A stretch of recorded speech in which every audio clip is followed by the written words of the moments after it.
Доналд Трамп положи заклетва како 47-ми председател на САД, почнувајќи уште еден турбулентен 4-годишен мандат со ветувањата дека ќе ја направи Америка повторно голема, уште еднаш.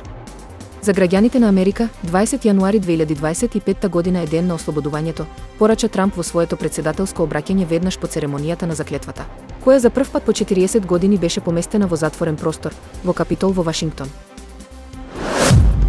Додека изминатите години наивно ги гледавме трогателните говори во Обединетите нации, сведочевме на ратификацијата на Парискиот договор и се удиравме во нос со прикачените капачиња на пластичните шишиња.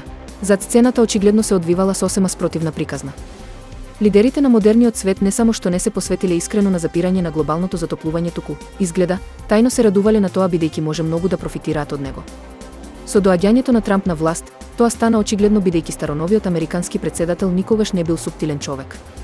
И во својот прв мандат покажуваше интерес за присвојување на Гренланд, а откако беше избран повтор пат, агресивно започна со притисоци. Министерството за финансии соопшти дека во целост е исплатена еврообврзницата од 500 милиони евра земена во 2018 година.